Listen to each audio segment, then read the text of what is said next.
हाँ तो जयिंद, ये आपका आ गया बहादुर चैप्टर का सब्जेक्टिव क्वेश्चन। ठीक है, अगर आपने कहानी नहीं देखा है, ऑब्जेक्टिव नहीं देखा है, तो पहले उसे देख लीजिए।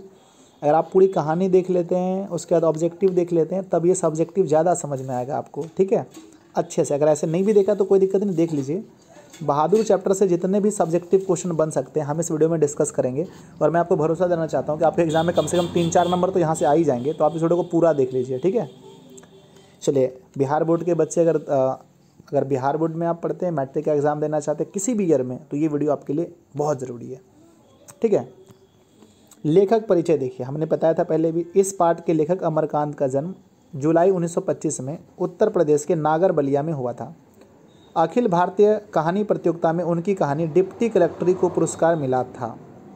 ठीक है ना।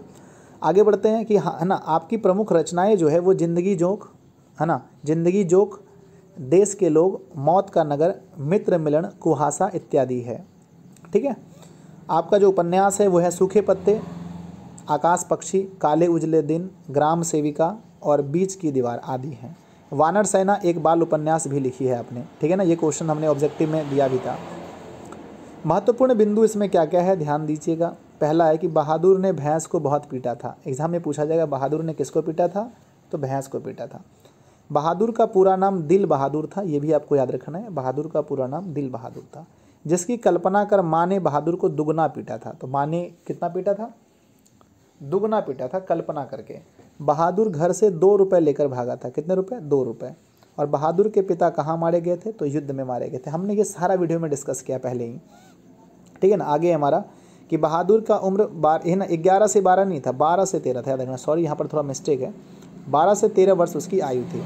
इसका मुंह चपटा था, रंग गोरा था, हाफ पैंट पहना था, हाफ शर्ट, गले में स्काउट गाइड की रुमाल और एक फटा हुआ जूता पहना था, भूरे रंग का। कौन रंग का जूता था, भूरे रंग का जूता था। आगे पढ़ते हैं। लेखक के घर पर लेखक का बड़ा बेटा, लेखक का बेटा किशोर ने उसे पहली बार मारा था। पहली बार किसने मारा था बताओ, तो किशोर ने सबसे पहली बार उसके हाथ में ना, उसके ऊपर हाथ छोड़ा था। फिर आगे, मार खाकर वह चुपचाप कोने में बैठ गया था। क्या किया था, चुपचाप कोने में बैठ गया था। रोटी न बनाने पर निर्मला यानी लेखक की पत्नी ने उसे मारा।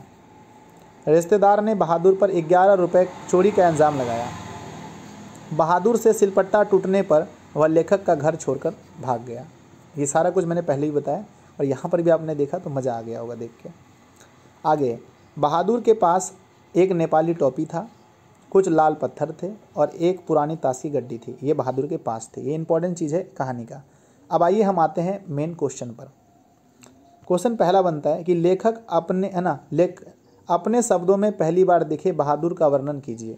लेखक के अनुसार, है ना, पहली बार जो बहादुर दिखे था वो कैसा था। ये इंपॉर्टेंट क्वेश्चन है, VBI क्वेश्चन है।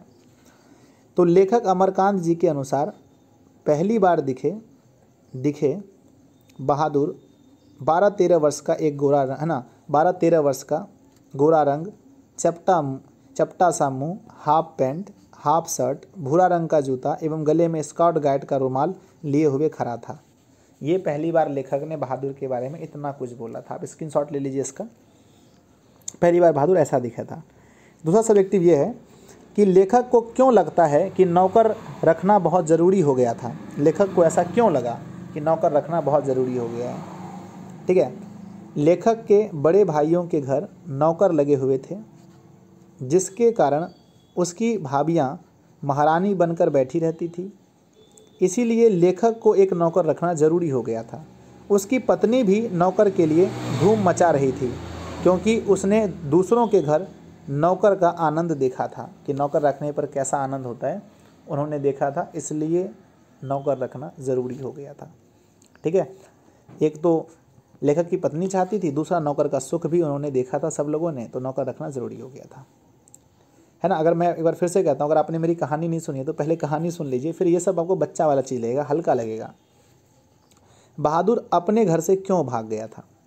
ठीक है, बहादुर की माँ चाहती थी कि बहादुर घर के काम काज में हाथ बटाए, परंतु बहादुर ऐसा नहीं करता था, इसलिए उसकी माँ बहादुर से रूठी रहती थी। एक दिन बहादुर ने माँ की प्यारी भैंस को पीटा था, जिसकी कल्पना कर माँ ने भी बहादुर को बहुत पीटा। अंततः बहादुर घर छोड़ के भाग गया।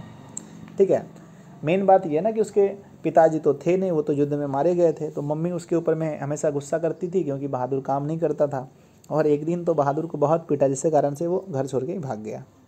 नेक्स्ट हमारे पास है क्वेश्चन कि बहादुर के आ जाने से लेखक के घर और परिवार के सदस्य पर कैसा प्रभाव पड़ा, है ना। ठीक है, बहादुर के आ जाने से लेखक के घर और परिवार पर कैसा प्रभाव पड़ा। तो उत्तर है कि बहादुर के आ जाने से घर की अच्छी तरह से सफाई होने लगी और घर के सदस्यों को काफ़ी आराम मिलने लगा, क्योंकि उनके लगभग सभी कार्य बहादुर करने लगा था। जितना भी काम था ना, वो सारा का सारा बहादुर करने लगा था, तो घर के लोगों को बहुत ज़्यादा आराम मिलने लगा था। ठीक है, नेक्स्ट, किन कारणों से बहादुर ने एक दिन लेखक का घर छोड़ दिया। किन कारणों से बहादुर ने एक दिन लेखक का घर छोड़ दिया। ठीक है, तो हमारा उत्तर क्या है। शुरुआत में लेखक के घर बहादुर को बहुत प्यार मिल रहा था, परंतु कुछ दिनों के बाद उनके घर में बहादुर के साथ अच्छा व्यवहार नहीं होने लगा। ठीक है ना, अच्छा, आप लोगों को अच्छे से पता है कि अच्छा व्यवहार नहीं होने लगा। छोटी छोटी गलती के लिए उसे मार पड़ने लगी। लेखक के रिश्तेदारों द्वारा भी उसके ऊपर चोरी का झूठा इल्ज़ाम लगाया गया, जिसके कारण बहादुर का मन लेखक के घर से उठ गया। जब उसके हाथ से सिलपट्टा गिरकर टूट गया तब वह ज़्यादा डर गया। अंततः वह लेखक का घर छोड़कर भाग गया। आप इसका स्क्रीनशॉट ले लें, अच्छे से लीजिए, स्क्रीनशॉट इसका ले लीजिए और अच्छे से घर पे पढ़ लीजिएगा और अपने कॉपी पर उतार लीजिएगा, है ना। चलिए, तो ये कारण था बहादुर के उसके घर से भागने का। देखिए, मैं फिर से कहता हूँ, कहानी अगर आपने सुना है तो ये फिर आपको आसान लगेगा, नहीं सुना तो थोड़ा सा दिक्कत लगता होगा। नेक्स्ट, घर आए रिश्तेदारों ने कैसा प्रपंच रचा और उसका क्या परिणाम निकला। ठीक है, तो देखिए, लेखक के घर आए रिश्तेदारों ने 11 रुपये खो जाने का प्रपंच रचा। इसका परिणाम यह निकला कि बहादुर को काफ़ी कठिनाइयाँ सहनी पड़ी।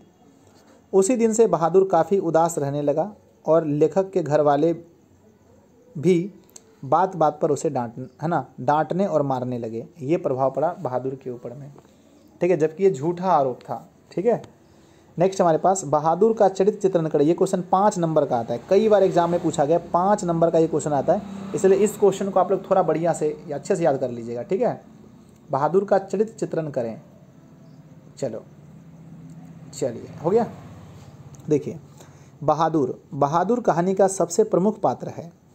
इस पाठ के लेखक अमरकांत हैं। बहादुर, जिसका घर बिहार नेपाल के बॉर्डर पर था, एक दिन मां के हाथ से मार खाकर बहादुर गोरखपुर भाग आया। लेखक ने बहादुर को अपने घर का नौकर बना लिया। बहादुर 11-12, मेरे ख्याल से 12-13 वर्ष होना चाहिए, एक बार बुक में देख लीजिएगा आप लोग, वर्ष का एक हंसमुख लड़का था। शुरुआत में वह लेखक के यहाँ परिवार के एक सदस्य के जैसा रहा, परंतु कुछ दिनों के बाद से उसे छोटी मोटी गलती करने पर भी गाली और मार लगने लगी। बहादुर पर झूठे चोरी के आरोप भी लगे, जिसके कारण वह लेखक के यहाँ काफ़ी उदास रहने लगा और एक दिन लेखक का घर छोड़कर भाग गया। ठीक है ना, और एक दिन क्या हुआ, लेखक का घर छोड़कर वह भाग गया। जब उसके हाथ से सिलबट्टा गिर गया था तब वो डर से भाग गया। ठीक है ना, तो ये है बहादुर के बारे में आपको लिखना है। अगर आपने कहानी मेरी सुनी है तो ये सब चीज़ आसान लगेगा, मैं फिर से कहता हूँ आपको। ठीक है, तो ये हमारा सब्जेक्टिव था। मैंने 3 वीडियो बनाया। कितना वीडियो बनाया? 3 वीडियो। पहला कौन सा वीडियो था? तो पहला हमारा वीडियो था जी फर्स्ट वीडियो, जिसमें मैंने आपको अच्छे से कहानी समझाया। फिर दूसरा वीडियो बनाया मैंने, जिसमें आपको मैंने ऑब्जेक्टिव क्वेश्चन कराया इस चैप्टर के। तीसरा वीडियो मैंने आपको सब्जेक्टिव कराया। तो कैसा लगा ये हमारा काम? बहुत बढ़िया लगा होगा मेरे ख्याल से, पूरा अच्छे से आपने कर लिया ये कहानी।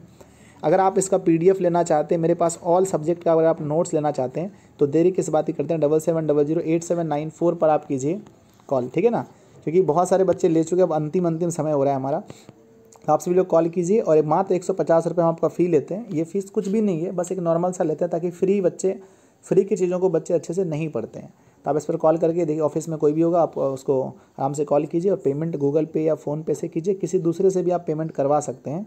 पेमेंट करने के बाद अपना व्हाट्सअप नंबर दीजिए और आप हमारा नोट्स ले, या तो आप हमारा ऐप दिशा ऑनलाइन क्लासेस डाउनलोड करके वहाँ से भी इसे परचेस कर सकते हैं। ठीक है, तो सभी बच्चों के लिए ये चीज़ नेसेसरी है, आपको लेना ही है, सभी बच्चों को लेना है। ठीक है ना, तो हमारा नेक्स्ट जो है ना चैप्टर नंबर 7 बहुत जल्दी आएगा। अगर आप कुछ दिन बाद वीडियो देखते हैं तो हो सकता है कि ये हमारा पूरा वीडियो बन गया होगा, तो नीचे प्लेलिस्ट है, वहाँ जा करके एक बार चेक कर लीजिए। धन्यवाद, मिलते हैं अगली वीडियो में। जय हिंद। वीडियो कैसा लगा आप लोग मुझे ज़रूर बता दीजिएगा नीचे कमेंट करके।